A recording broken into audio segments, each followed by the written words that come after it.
Europe in the 1600s. Imagine the turmoil. It seems like a minor conflict in Bohemia, but explodes into a continent-wide war.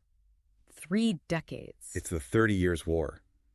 And this period of immense political and religious upheaval reshaped the map of Europe.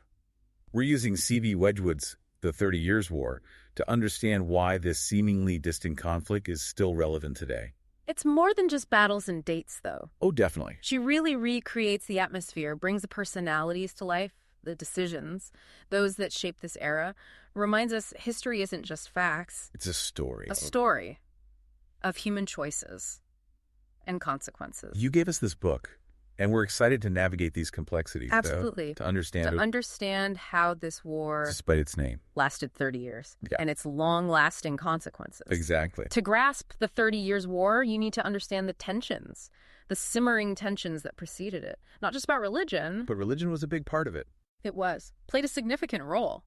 But political ambitions, economic rivalries, intertwined with the weakening Holy Roman Empire. A powder keg. Ready to explode. One fascinating thing is the fragile peace, the one maintained by the Dutch. The truce with Spain. Yes.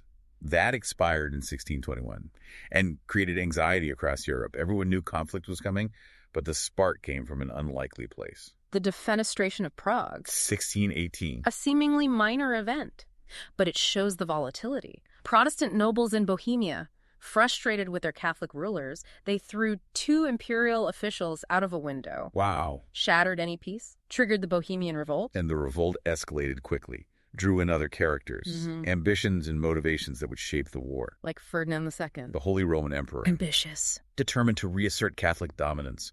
Ruthless policies in Bohemia. His reliance on figures like Albrecht von Wallenstein shows his commitment to his cause. Then there's Frederick V. The Elector Palatine.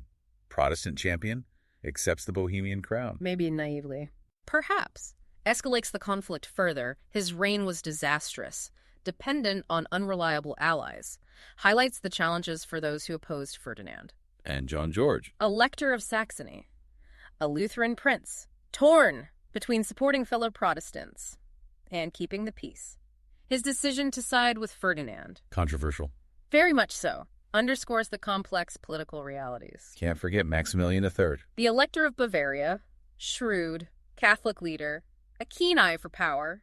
His ambitions stopped a unified German response. Yeah. Further fueled the flames of war. One figure who stands out in this is Cardinal Richelieu. The mastermind of French foreign policy. Determined to weaken the Habsburgs, regardless of religion. His maneuvering, Machiavellian, you could say that, shaped the later stages of the war and shifted the balance of power in Europe. but maybe the most compelling figure is Gustavus Adolphus, King of Sweden. the Lion of the North. His genius breathed life into the Protestant cause. More than just a commander. Oh, yeah. An innovator. Yeah. His tactics. Ambitions for a new European order. Formidable force. And to understand the war's trajectory, we have to look at the turning points. The moments that changed everything, like the Battle of White Mountain. In 1620. Crushing victory for Ferdinand. Huh? Crushed the Bohemian Rebellion. Ushered in Habsburg dominance. But it wasn't over. Yeah. Far from it. The rise of Albrecht von Wallenstein As a military leader. added another layer of complexity. Controversial methods. And his downfall Betrayal and assassination. shows how precarious power was Absolute. during this time. Then Ferdinand's Edict of Restitution. And in 1629. That reignited the conflict on a larger scale. His attempt to roll back Protestant gains Sparked outrage across Europe, drew in foreign powers, transformed it. from regional to continental. The Swedish intervention, 1630. led by Gustavus Adolphus, a turning point, breathed new life into the Protestant cause. Shifted the balance. But then, The sack of Magdeburg. 1631, a brutal reminder of the war's savagery. The city's destruction A massacre. underscores the impact on civilians. Devastating impact. Gustavus Adolphus's victory at Breitenfeld In 1631. showcased his brilliance, halted the Catholic advance, a pivotal moment, showed the effectiveness of his military reforms. But his death. 1632. At Lutzen, A Protestant victory. But, left a void, cast a shadow. the Catholic forces rallied. Crushing defeat at Nördlingen. 1634, the Protestant alliance fractured. Hope dwindled. The Peace of Prague 1635. offered hope, but failed to address the root causes.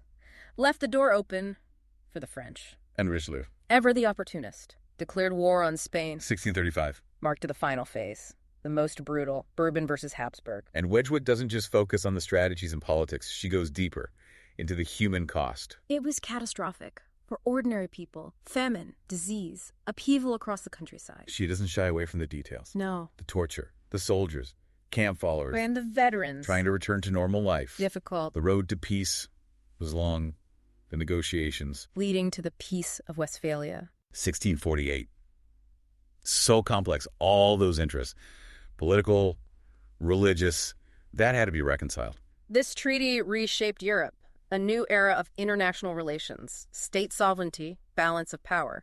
But it's important to note, the Peace of Westphalia didn't solve everything. No magic solution. No. Wedgwood says it failed to address the economic competition between rising powers. Like France, the Dutch Republic. This would lead to more conflict, trade routes, colonial possessions. A stark reminder, peace treaties are fragile, vulnerable to ambitions and the rivalries of nations. Which brings us to the question Wedgwood poses. Could it have been avoided? Could the 30 Years' War have been avoided? She suggests that if some German leaders had been less focused on personal gain, more committed to a unified German state, they might have presented a united front against outside forces. A fascinating thought. Would a unified Germany have been strong enough? Against France, Sweden? Or was the fragmentation inevitable? Deeper tensions in European society? This raises another question. Do individuals change history? Or are we all swept along by forces beyond our control? This book really explores these questions in a nuanced and captivating way. It's not heroes and villains. Yeah. It's complex individuals in extraordinary circumstances. And it reminds us, choices matter, even amidst chaos and conflict. Far-reaching consequences, shaping nations, shaping history.